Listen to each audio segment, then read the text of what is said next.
The recording has started, and let me share my screen.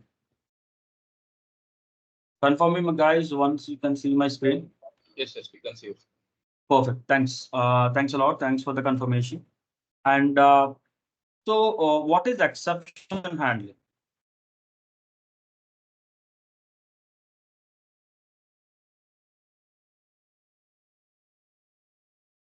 Exception handling.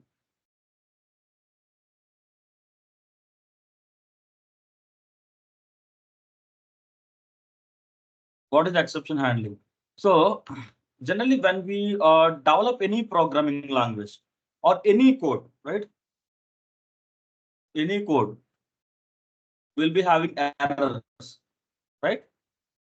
So when it is getting executed, there might be a chance of getting errors. So handling these errors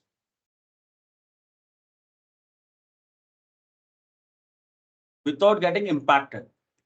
The reason is, in case if you are not handling these errors, what will happen is your process will fail, right?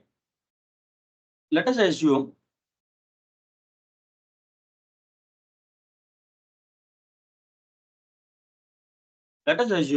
you have a step 1,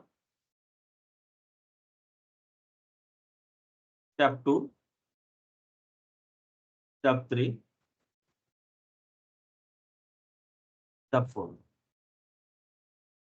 Let us suppose you got an error at step 2. What will happen is it will not execute these 2 steps. That's fine, because let us suppose this is dependent on step 2. In case if these are not getting executed, also fine. But we will not get to know why it was got failed and what might be the reason it is got failed. So we need to do the exception handling.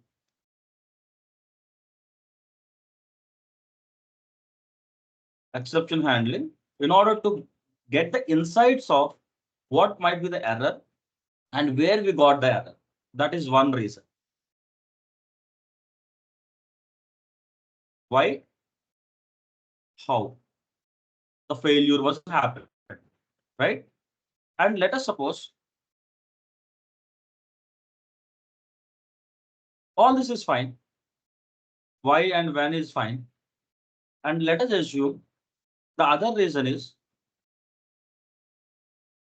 safe close of process. Because my process needs to be stopped in graceful way. It should not be abruptly stopped or suddenly it should not be got terminated. Okay. So what are the activities we have in order to do the exception handling first?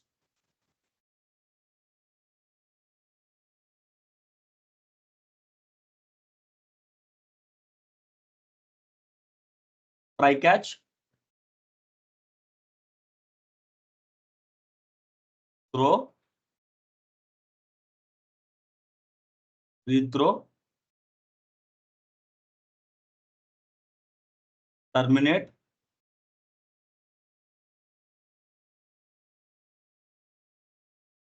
global exception handling.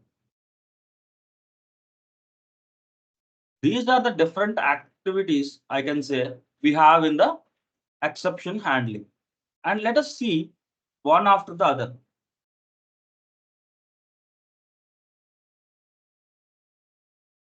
So let us take try catch.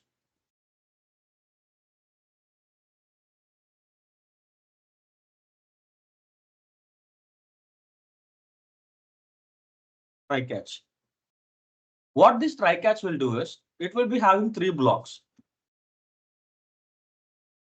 Try, catch, finally. These are the 3 blocks we will be having in try catch. So what will happen in try? Whatever the actions we are performing, right? Whatever the actions we are performing,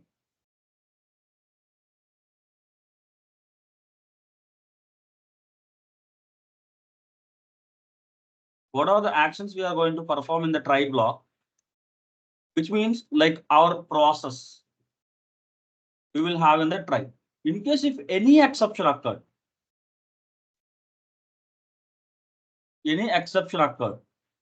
it will go to the catch block, and this will catch your exception. Exception and errors both are same. I cannot say same, but very similar. Okay.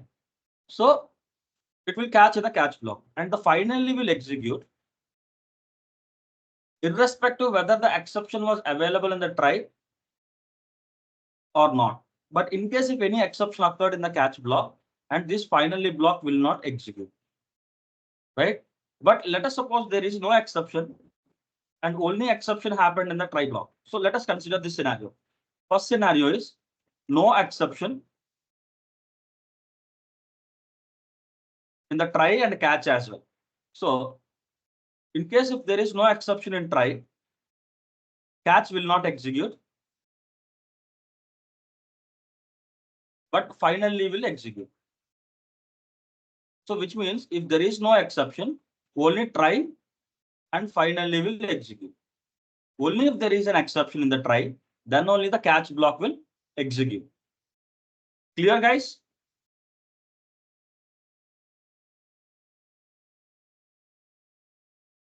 And let us take the second scenario. Exception in the try block.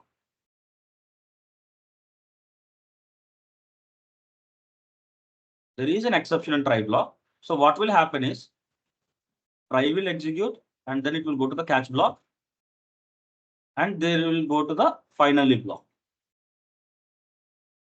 And third scenario is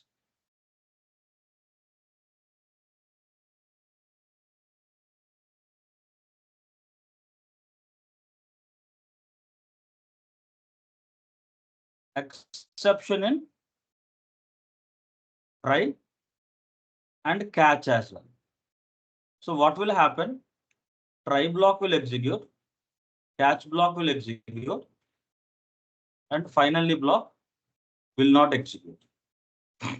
So this will not happen because there is an exception in the catch block. So if you consider all these scenarios, your try will be executed and finally will be executed irrespective if there is an exception in the try block or not. But in case if there is an exception in the catch block, then the finally will not execute. And the catch will execute only if there is an exception in the try block.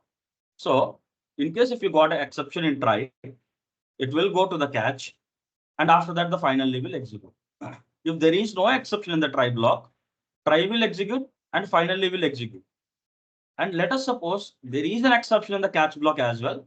In that case, scenario only, the finally block will not execute. So this is all about the try catch. Okay.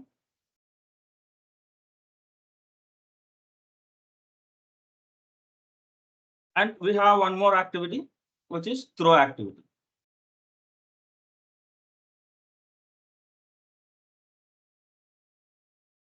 So in the throw activity, what actually we do is by checking some conditions,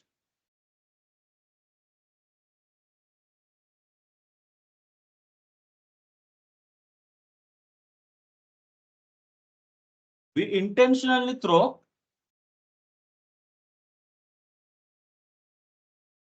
exception. So throw activity will be used only to throw an exception. And it will have an input. Throw will be having an input. And in that input, we will be passing on our exception message. Like if you want to throw a custom exception message based on some conditions by checking all these conditions. So the syntax for this is new space exception type. It can be system exception. It can be business rule exception. We will talk about the exception types again. Okay. So exception type. And in the parenthesis, we will write the exception message in a double quotes. So this is going to be your exception message in that scenario. So this is how the exception, if you want to throw a custom exception based on some conditions, the throw activity will be used. And let us have the other activity, rethrow.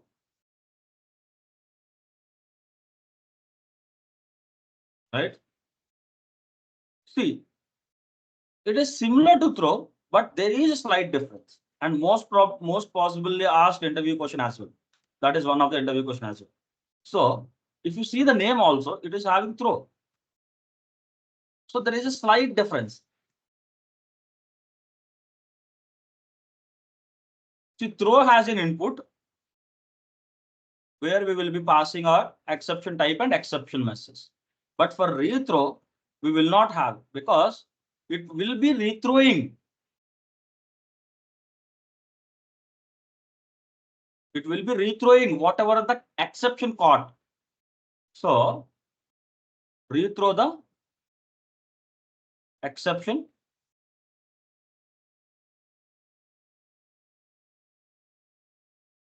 caught in catch block, which means this rethrow, whatever we have,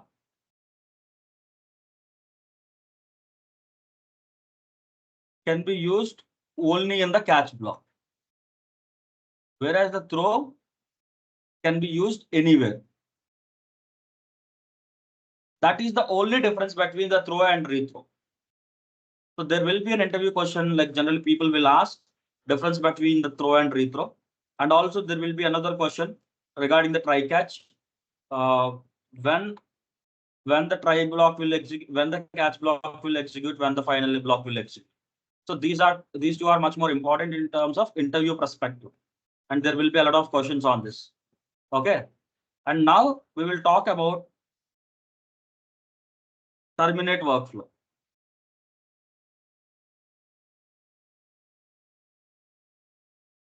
Terminate workflow. So what will happen is when you use this activity, your entire workflow will be stopped.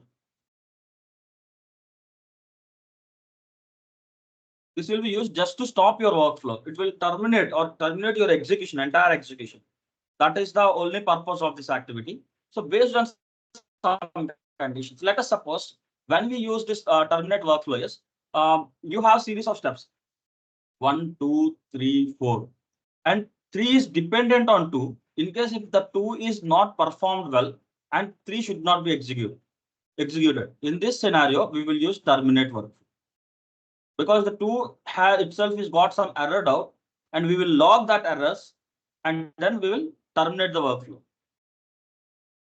And let us talk about the logs as well. We'll go up to the global exception handler again, but let us talk about the logs.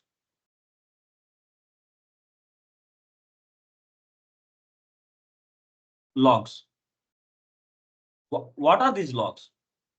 Logs is nothing but information about process execution. It's not only about errors. So information about the process execution in the sense, it can be informative. It can be warnings. It can be errors. Right? But we have other severities as well, like we will be having trace, info, warn, error, verbose. These are the severity in an order from lower to upper. And here, see, the trace is nothing but the traceability, which activity is got executed. And this tracing will be available in the trace, but we will not consider much with the tracing. We will consider information and above severity levels. And information is, let us assume when to use which, right? Let us assume you have a process step 1, step 2, step 3, step 4. And after each of the step, I'm not saying about the step, I can say modules or like group of steps. Okay, we have in this separation. So we will write an information log message in between all these group of messages where you feel that like there is some critical activity is performed. we will be writing that that activity is completed, right? So for that reason, we will be using this information logs. And let us suppose there is an error not to be considered.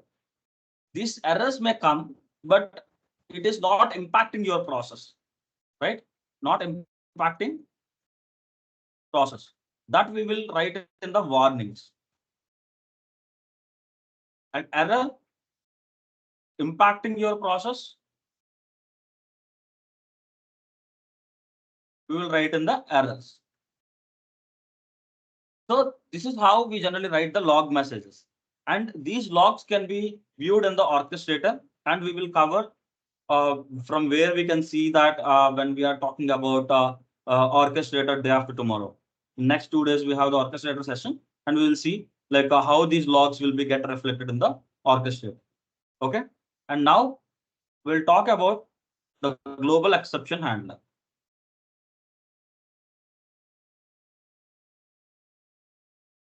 Global exception handler.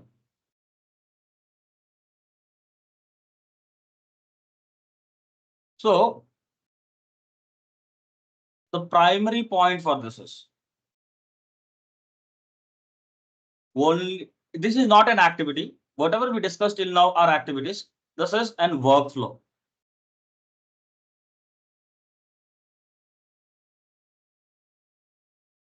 So the only one workflow can be used per project. And what is the purpose of this? Let us assume you built a process,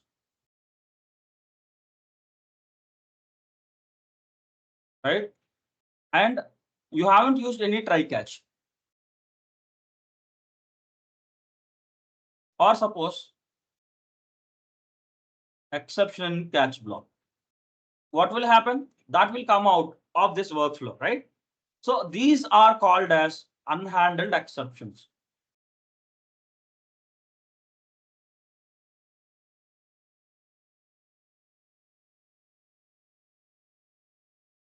These are called as unhandled exceptions, which means you haven't handled these exceptions, right?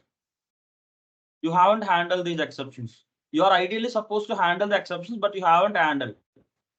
So in order to catch these exceptions,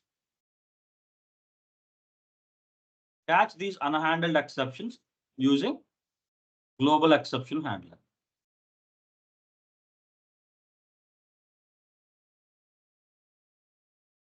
Okay. So the global exception handler will be used for handling any unhandled exceptions. And what are the options we will be having once the exception is caught in this global exception handler? You can use retry, ignore, and continue this. So these are the different actions we can perform. Retries in the sense like same activity will be retried again. In case it will check like in case if the exception will not come again. So there will be some scenarios like first you will get an exception. Again, once you retry, sometimes you will not get an exceptions. Okay.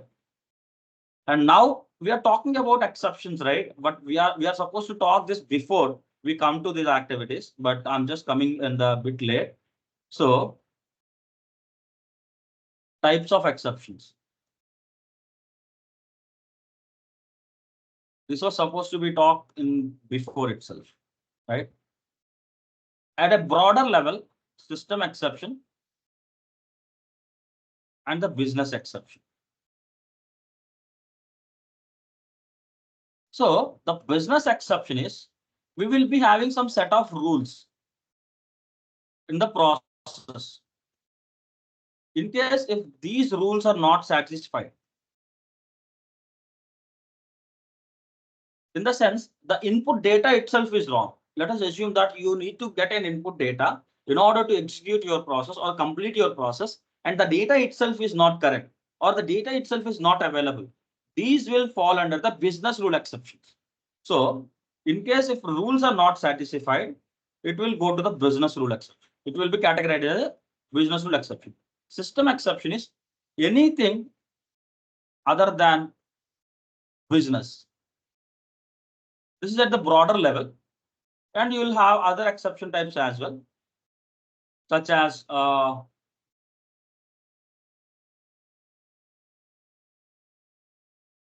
object reference, not set, null reference, IO, selector not found. So we will be having all these exception types, but at a very broader level, we will be using only these two. At a high level, these two are the main categorization for the exceptions. Okay. And one more question. There is one more question in the try catch. Here is my try catch. There is one more question.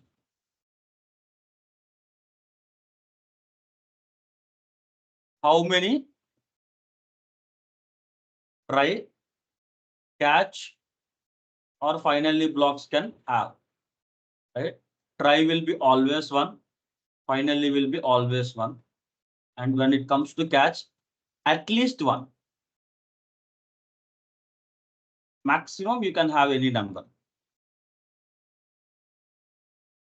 We doesn't have any restriction on maximum, but we need to have at least one catch block to be defined. Right? And this is about the exception handling and the different activities we have in UiPath. So guys, like we'll spend 2 to 3 more minutes just to listen from you guys, like if you have any queries.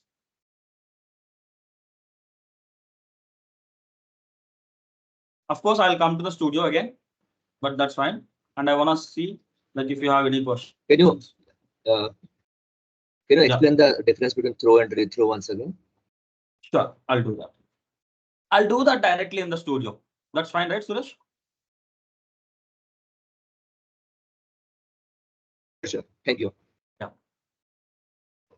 So now let us come back to the studio and we'll see.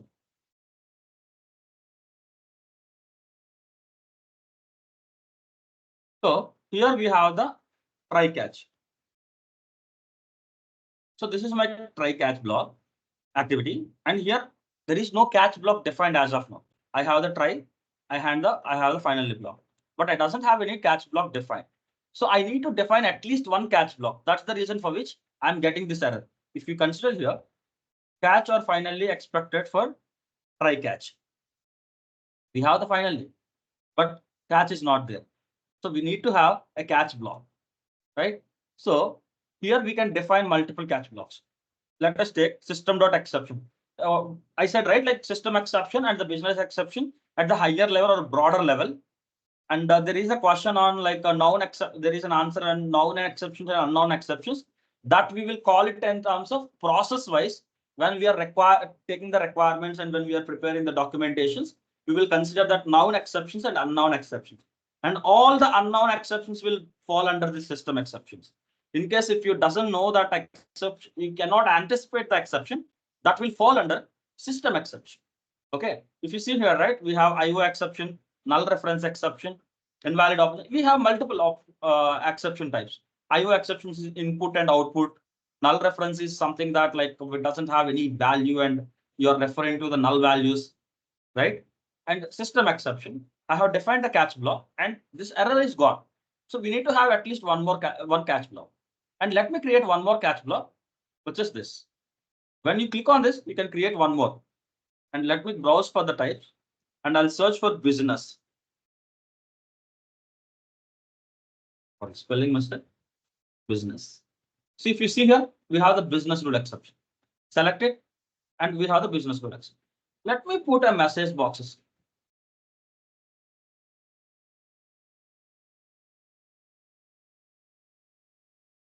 Business exception.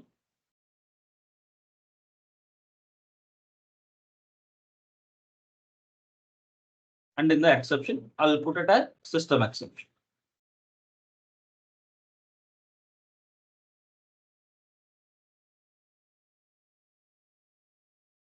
And in the finally, I'll put it as a finally block.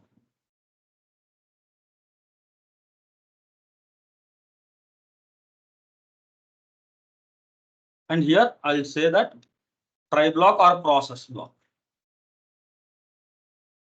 Process actions.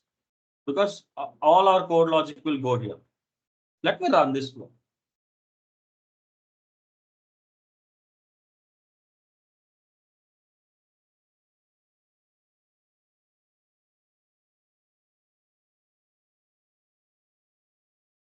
So here, if you see, right, the try block is executed and you can see the process actions.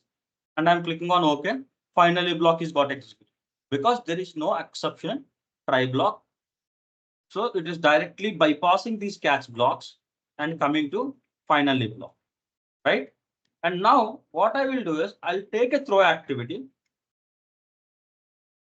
and I'll put it here after this message box. And the syntax I said new space, and we can give the exception type.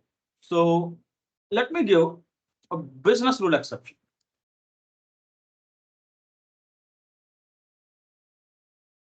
Thrown intentionally. Okay. And what I will do is here I want to add the exception message also.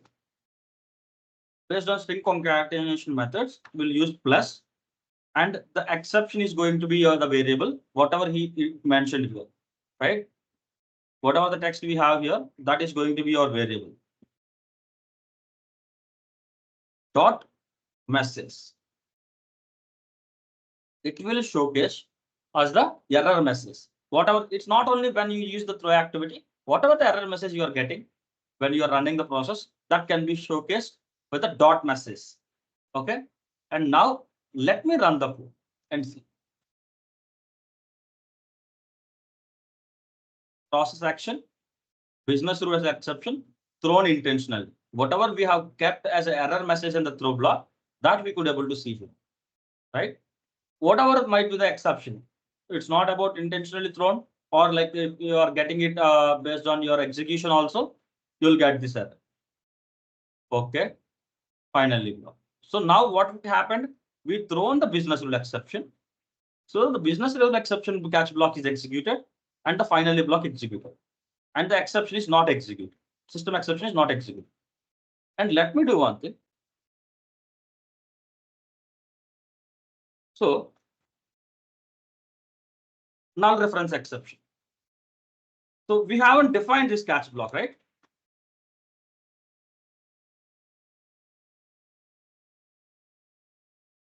We doesn't have defined the null reference exception catch.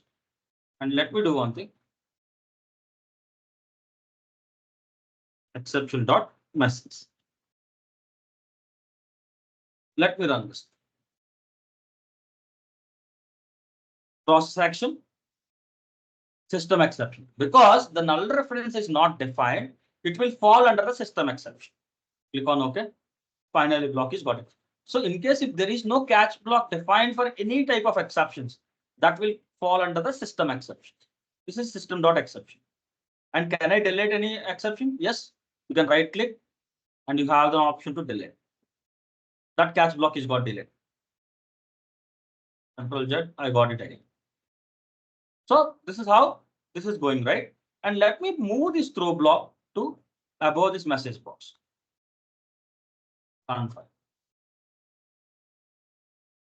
That, see, there is no process execution because before that itself, we got the exception.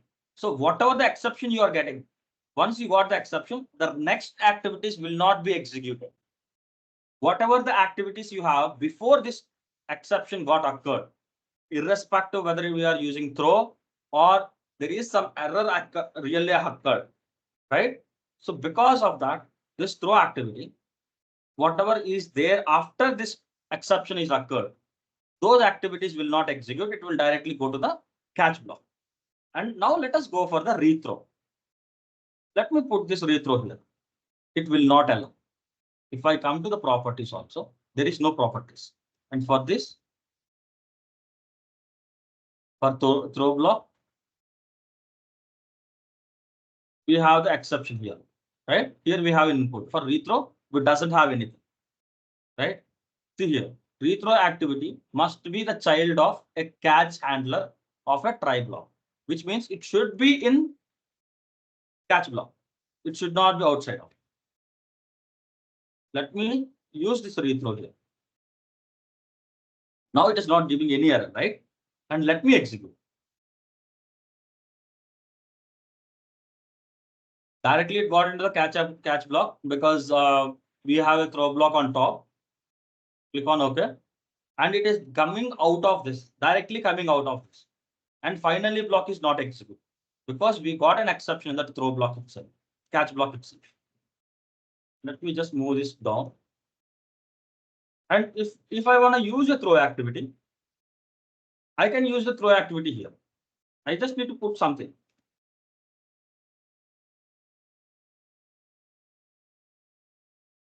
There is no error. So throw block can be used anywhere, even in the catch block or even in the try block or even in the finally block. But the rethrow can be used only in the catch block. What it will do is it will take this exception of a variable and it will throw the same exception again. This is how the rethrow will happen. And if you see, right, it directly came out and it is not a graceful. It is directly coming out. Let me go to the global exception handler and I'm creating a global exception. Right here, I have retry and abort. Oh, the change, I guess. Okay. So based on the count, it is doing either of these two. Okay. So let me go for. We will have ignore also. Yes. We have continue. Continue is similar to ignore, I guess. Yeah, ignore also there. So we can have either of these two. We can change it as per our need. But for now, what it is doing is for 3 times, it is trying to retry. And if not, it will abort the workflow. Let me run the workflow. Process action. See here. 1, 2, 3, 4. These many times it retried. Previously, if it doesn't have the global exception handle, let me delete this. Let me do one thing. Instead of abort, right? Let me write ignore. And here also I want to write ignore because I don't want to run 2 times or 3 times. I'm just ignoring the exception. And let me run this. Action. Finally, block is got executed. If you see, right, even if there is an exception, we are rethrowing. Finally, block is got executed because we said like ignore this exception. Don't consider it from the global exception handler. That's the reason for which the next activity got executed. Got my point, guys? Any confusion here?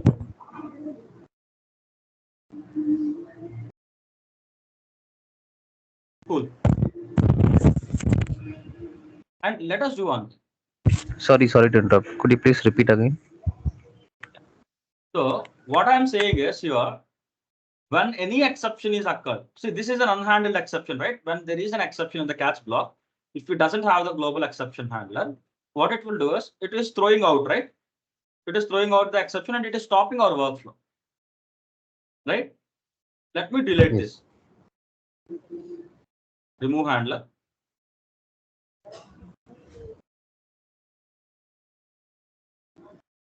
Okay. Now let me run this. Process action, system exception, and it is throwing a runtime execution error, right? We are directly getting this. Click on OK. And the finally block is not executed. And here we can even retry or we can ignore or we can continue, right? So let me click on that as explore exception handler and let me run this file. Process action, finally block is got executed. Because it is ignoring the catch block. It is completely ignoring the catch block. Because there is an exception now occurred. Got it? Yeah. So if there is an exception in the catch block, means it will be skip that whole part, right? In case if you use the global exception. Okay. Okay. Let me go here. Question.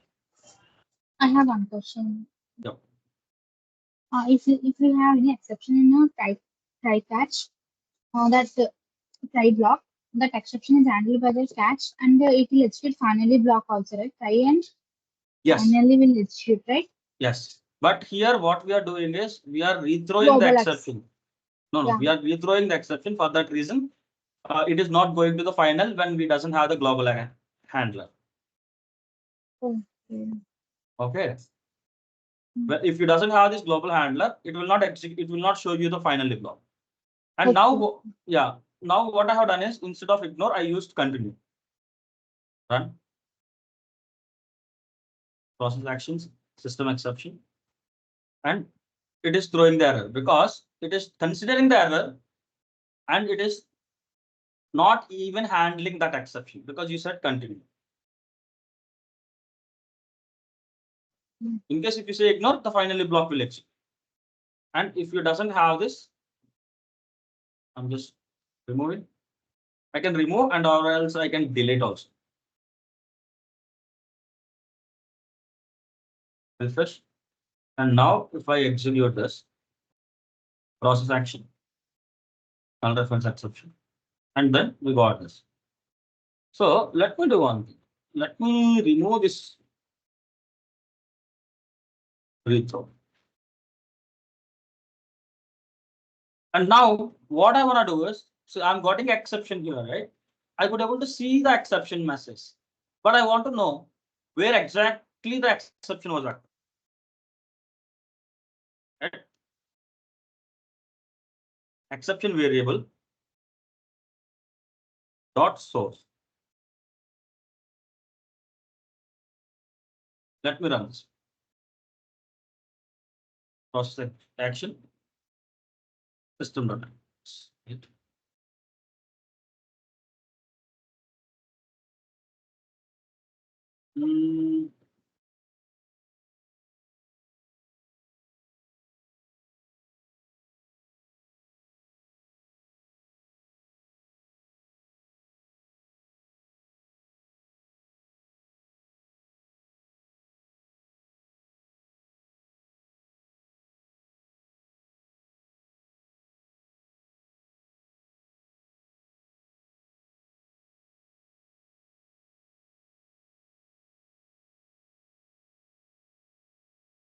Source dot.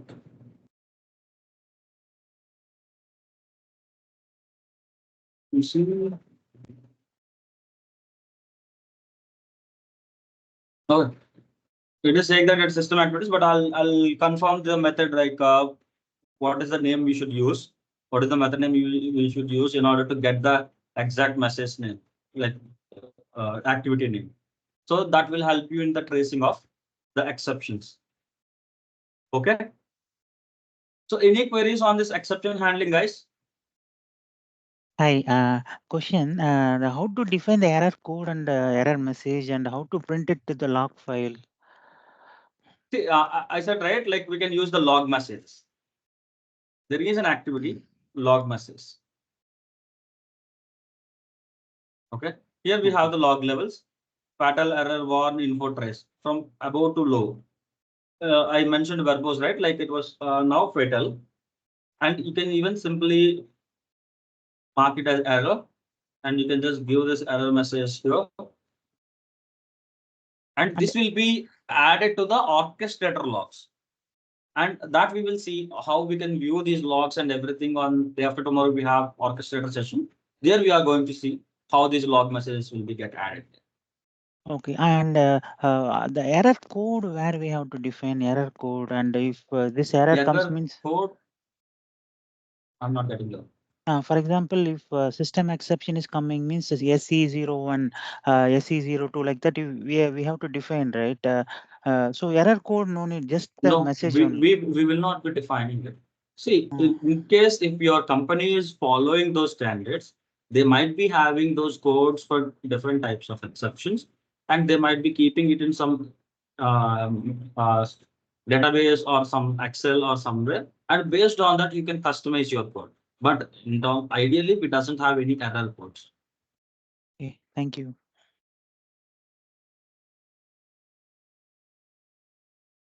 Any more questions, guys, on this exception handling?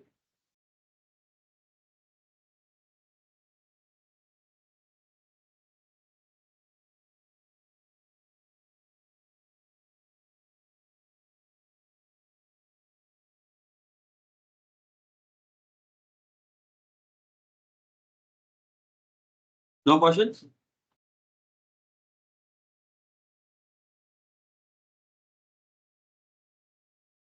No, no. Yeah, Okay, please. Okay, cool. And hope you are clear about the exception handling and whatever we discussed, right? On this whiteboard. All these are kind of interview questions for you. Each and everything, whatever I have written here, is going to be your interview questions. People will ask questions only on these topics for exception handling. There is no other question can come out of this, for sure.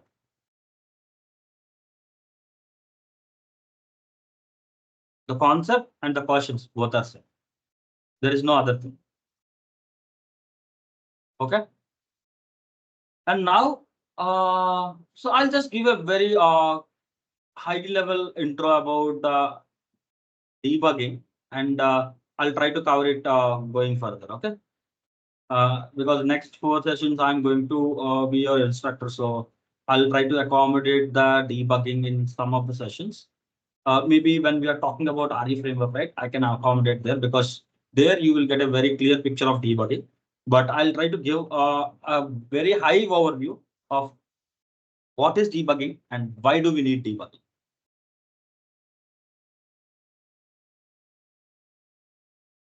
In Studio, you see here run file, debug, run file, run, debug file.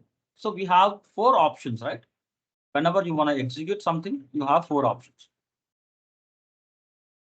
4 options.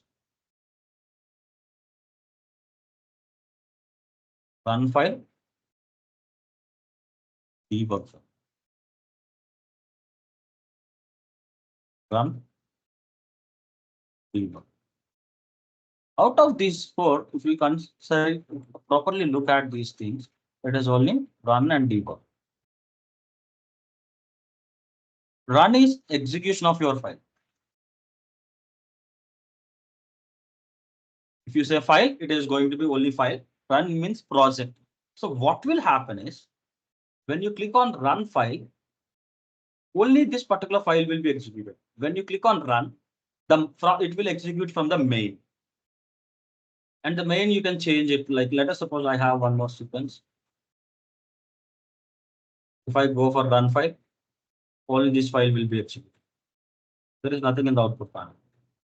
If I click on run, automatically it is going to the main and it will get executed from it, irrespective whether you are in which file. If you are directly here, you click on run file, it is going to execute the main. But when I was on sequence, I need to click on run in order to get it executed from the main. Debug also works in the similar. Run is execution. Debug is, what is debug, guys?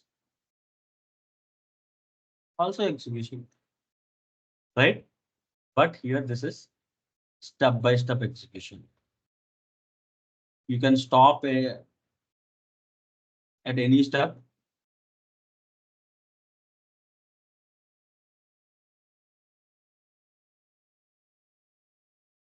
You can stop at any place, any step.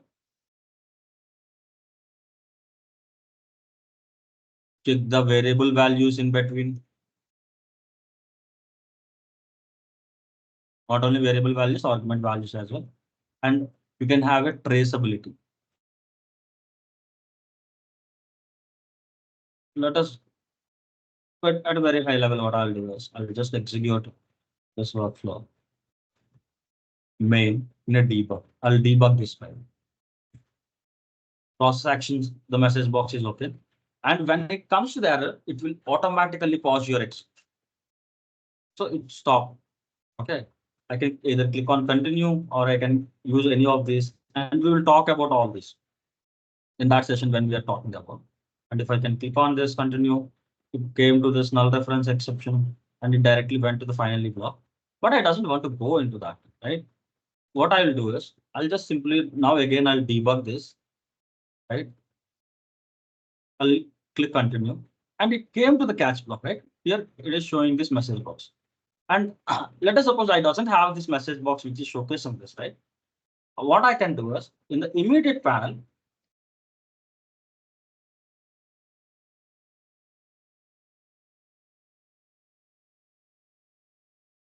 and simply click on this break. Okay, it is got stopped here. Now what I can do is exception dot message null. So I can play with the variables. Now what I can do is to stop this. Okay, we'll come here. Your exception message is null reference, right? We can use the breakpoints. Breakpoint will help you to pause your execution at that particular point. Let me keep a breakpoint here and let me debug this again. Message box and it got exception here. I'm clicking on continue and it has got stopped here, right? Now what I will do is I'll just say exception dot message, which is null reference, right? Now what I want to do is exception is equal to nothing. Oh, value cannot be null. Okay. Exception dot message equal to, I'll say sample exception. Okay. So cool. Generally variables we can do that, but I could not able to do with this exception messages. Let me stop this. What I will do is I'll just create a variable. I'll have a value. Sample text.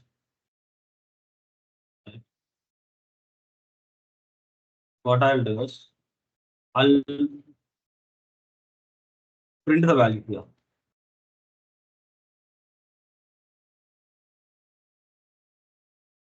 Again, I'll try to print the value here.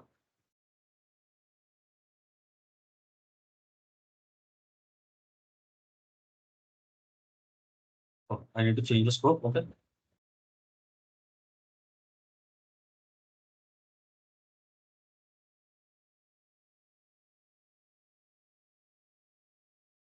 I have the breakpoint here, right? Debug.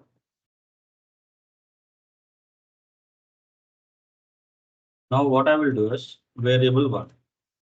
I have the value sample text. Variable one is equal to new text. Okay. Now I'm continuing. Continue. See here, new text. So even when we have some values to the variables, which is coming in the runtime, which we feel that like that should not be the value, we can update those values and execute, test out the rest of the process. And majorly the debugging is useful to trace out our errors, where exactly happening and why it is happening. So for that reason, we use the debugging, but we are going to cover all these options, debugging options as part of our RE film. I hope that is going to be like we will be having a very multiple workflows, and that is going to help us in order to explain you the debugging. Hope is everyone clear on these guys, or have any questions? Let me know.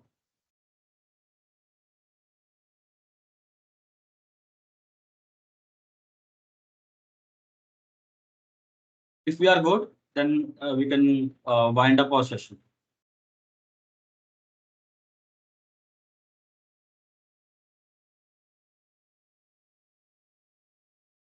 Okay, guys.